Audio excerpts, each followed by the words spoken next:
Yeah, I'll react to that, sure. Hi, guys. So 2 years living in Sweden, my experience. I'll give him a subscribe, why not? Preemptive subscribe, those are rare. 4K, alright. So I'm guessing he's a hockey player. Is he American? We'll find out. My name's Connor, if you're new. I like to learn about things and watch stuff. I got my apple juice. Yeah, I'll react to that, sure. Oh, you will? That was my other video, getting ready. Oh yeah, my apple juice. Let's do it. So this here's me. My name is Travis. I'm a Canadian who's been living in Sweden for the past 2 years now. Canadian. Canadian, American, same thing. I moved to Sweden back in 2020 to play hockey, and in the last 2 years that I've been here, I've absolutely had my eyes open to Swedish culture, how Swedes live their lives, their values, and I'll be honest, at first, I was really scared, and I kind of hated it. Just miss home. Simply put. But fast forward 2 years. Over the last 8 months, Sweden has really truly become my home. I can honestly say that this is my happy place and a place that I really don't want to leave. In this video, I want to share with you my experience on Swedish culture, the cost that I really don't want to leave. In this video, I want to share with you my experience. What is that? Turkey on a bagel with, is that pickled red onions? Some arugula.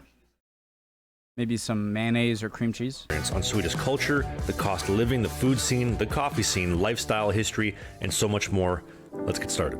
I honestly thought Sweden was going to be another version of Canada or the United States with a few more meatballs and that Swedish chef guy hanging around. English beer, the Swedish meatball. Bork, bork, bork. And believe me, it was anything but. I was going from huge houses, huge meals, excessive amounts of everything in Canada to anything but. I'm rewinding way too much already. I'm sorry. I won't pause. I was going from huge houses, huge meals, excessive amounts of everything in Canada to be quite honest, a minimalistic place.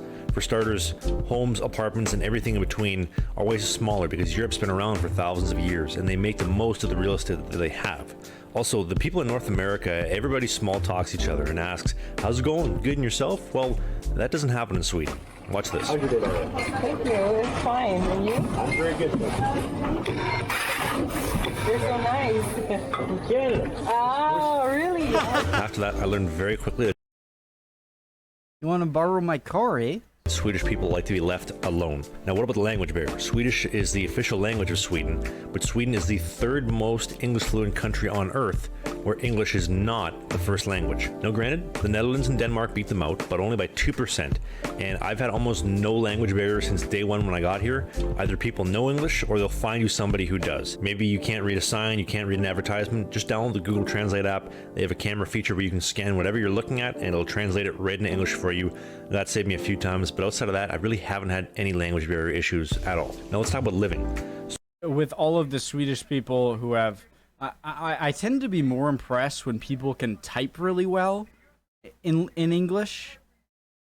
Guys, I only know English, so if anyone knows 2 languages, you're smarter than I am. But when someone can type really well and like have perfect grammar and everything in English, which people on Discord or whoever I talk to who are from the Nordic countries are always just so good at English. Like you can't even tell they're not from the US or Canada. Sweden is home to about 10 million people. 2 million in Stockholm, the capital of Sweden, 500,000 in Gothenburg, and about 300,000 to 250,000 in Malmö, 3 biggest cities in Sweden respectively. The rest of the population is spread out throughout the country.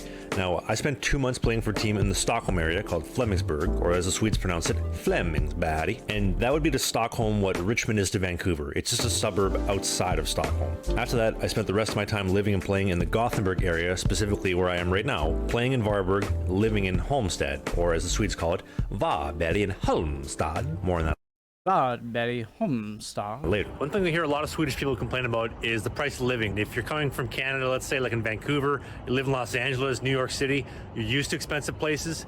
I come from Winnipeg, where, to be honest, in Canada, it's pretty dirt cheap to live compared to Sweden. Let's talk about that, especially the gas prices. I know all gas prices have gone up, but Swedish gas prices. something else. I found everything to be more expensive in Sweden. $1 Canadian today is worth about 6 to 7 Swedish crowns depending on the day. And no, the Swedes do not use euros. Don't make that mistake because I did when I first came here. So right here, these pastries are about $1 a piece on sale. Probably a little bit more expensive than what you would see in a commercial grocery store in Canada.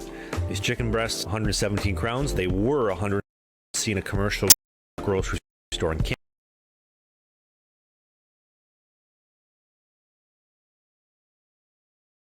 $9.95. So is that 9.95 kroner?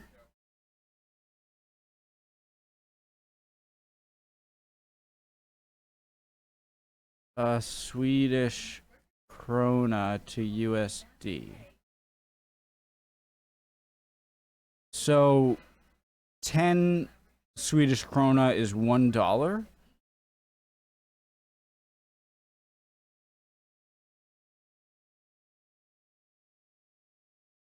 So that's $1 US. So like if I went to Sweden and I exchanged $1 for 10 Swedish krona, I can get one of these for $1? Canada. These chicken breasts, 117 crowns. They were 130 crowns. So basically about $20 for, let's say, 5 breasts. In Canada, I feel like you could probably get about the same for a little bit more than half the price. Here you have 10 large eggs, about $5. Pretty expensive if you ask me, but that's a pretty typical Swedish price. I spend consistently around $400 to $500 every single month on groceries since I moved here in 2020. I wish I had some insight into rent prices, but all 3 places that I've lived since I've came here were all found for me by my hockey team, and I basically just showed up, paid the bill, and my rent is dirt cheap. It's only like $400, $500 a month at the absolute most. Guys, I'm amazing at ping pong if anyone wants to challenge me. That I've actually had to pay. Dirt cheap if you ask me, but that's also a rare situation. Based on what I've heard, Swedish rent can be about $1,500 to $2,000 a month Canadian for an average 1-bedroom apartment. What about... Damn it, okay, what's Canadian to frickin' US dollar?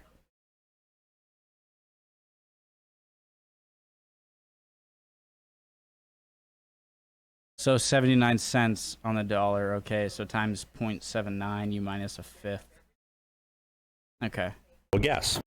$1,500 to $2,000 a month Canadian. So that's like $1,500 for an average 1-bedroom apartment. Wow, that's a lot. That is a ton. An average 1-bedroom apartment is $1,500 a month. What about gas? So gas is 21.5 crowns. That's about $3.25 for a liter. Jesus, so many damn conversions. I need to do this, guys. A liter to gallon. 1 liter is 0.264.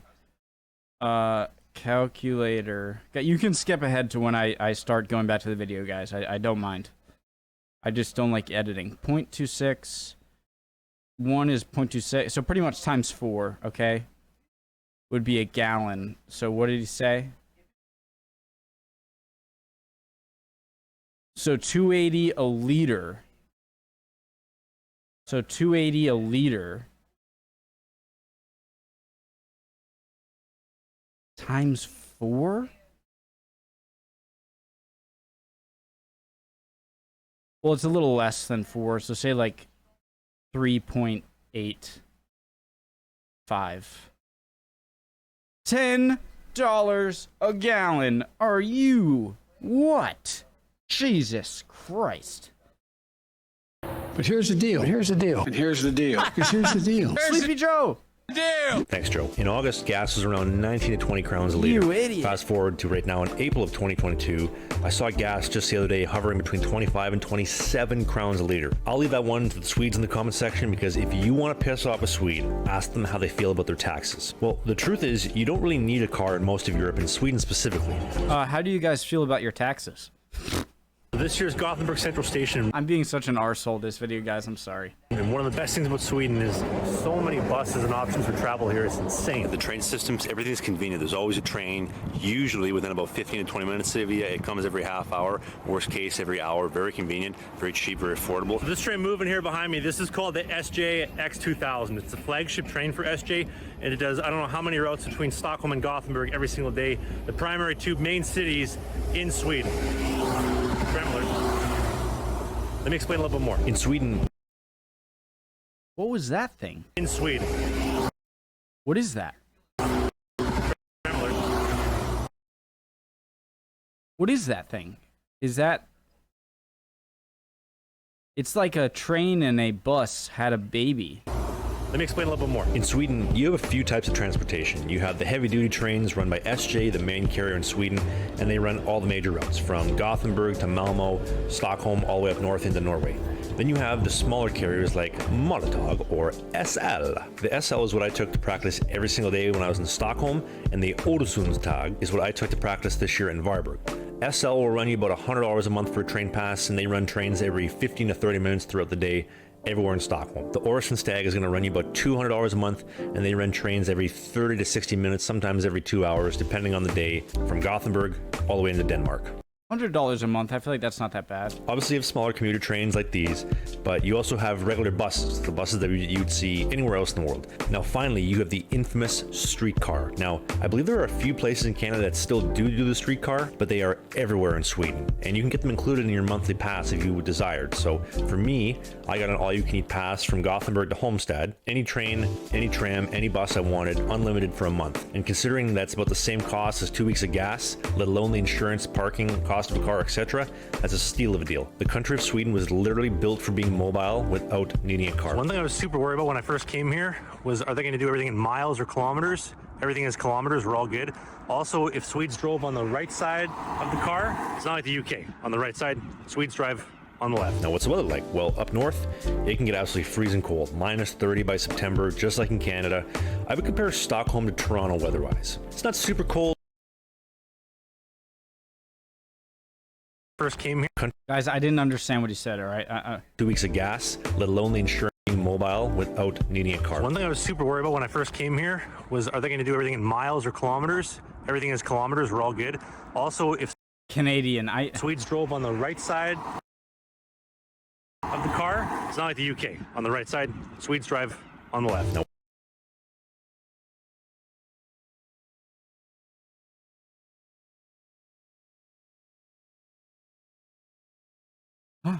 What's the weather like? Well, up north, it can get absolutely freezing cold, minus 30 by September, just like in Canada. I would compare Stockholm to Toronto weather-wise. Wait, we drive on the right side. It's the British who drive on the left. Not super cold, but it's also not super warm.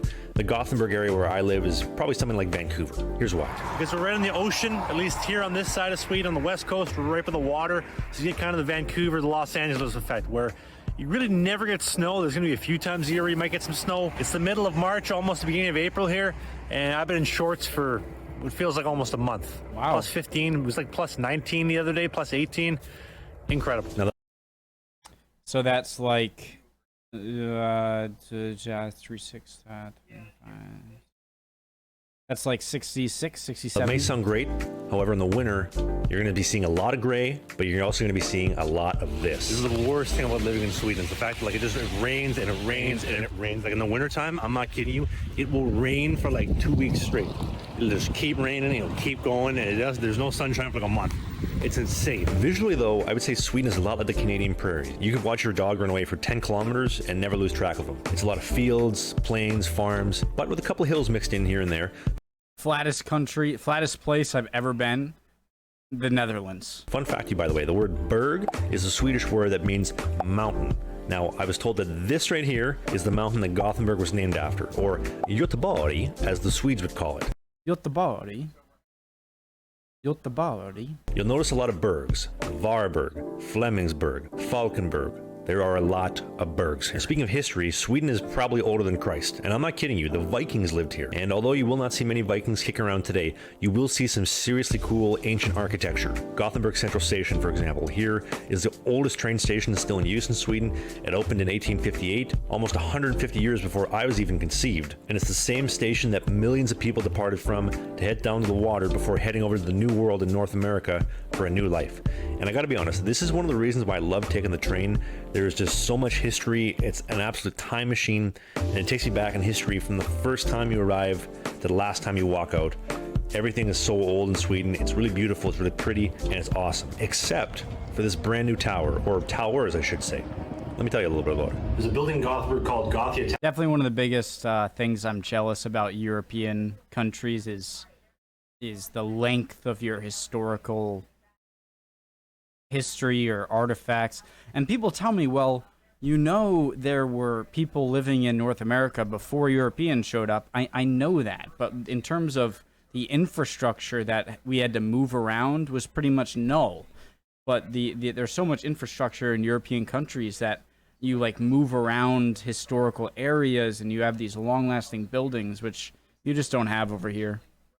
Towers is like the tallest building in Gothenburg, and you get some of the best views of the entire city. You can see it behind me. I'm not looking behind me because I'm terrified of heights, but I know that, oh my God. Oh, we got a pool. That's the pool. I know they have like 2 in Vancouver, but it's still cool. So you can literally... Oh, we got a pool. That's the pool. You can be on a pool and you can look under. That's awesome. Cool. I know they have like 2 in Vancouver, but it's still cool. So you can literally see all of Gothenburg from these 3 Gothia towers, from the Ferris wheel and the amusement park to the Scandinavium, the official home in the SHL for the Frölunda Indians, and also this soccer stadium, which I only discovered there was a professional soccer team in Gothenburg about a week ago, which is kind of cool. But it goes without saying, Swedes love their sports. They also love their metal. Hair metal may have Where is Ibrahimovic from? died in North America in 1991 when Kurt Cobain came along. Love their metal. Hair metal may have died in North America in 1991 when Kurt Cobain came along, but believe me, hair metal is alive and it is well over here. It has not died. Now let's talk a little bit more about food. The Swedes love black licorice. If you don't like black licorice, that is okay. Blech. How? Please tell me who loves black licorice down there, and maybe I just have unsophisticated taste buds. I love black licorice, so I'm totally okay with it, but the Swedes like it salted. But another thing that the Swedes love is called Fika. Swedes take their coffee very seriously over here. Now this right here is the text. Fika is often translated as a coffee and a cake break, which is kind of correct, but really it is much more than that. Fika is a concept, a state of mind and attitude. So it's not like a siesta or anything. Fika cannot be experienced at your desk or by your... That would just be taking a coffee and cake. Textbook definition of what Fika truly is, but this is going to sound really cheesy. It's more of an excuse to get out of the house and honestly get Swedish people to talk to me. If you don't have a coffee to offer, no Swedish person in the right mind will actually want to talk to you. So on the topic of coffee, obviously you have to have some food, some pastries to go with coffee. Sugar is like super expensive to buy, to import. They don't use it as much as in North America where everything is just like sugar on top of sugar on top of sugar. Let me present to you the semla pancake. Now that's a pancake. I see like some people call crepes over here are also pancakes. Semla and a pancake. It's this in pancake. Wait. What is this thing? Is that also a... Semla and a pancake.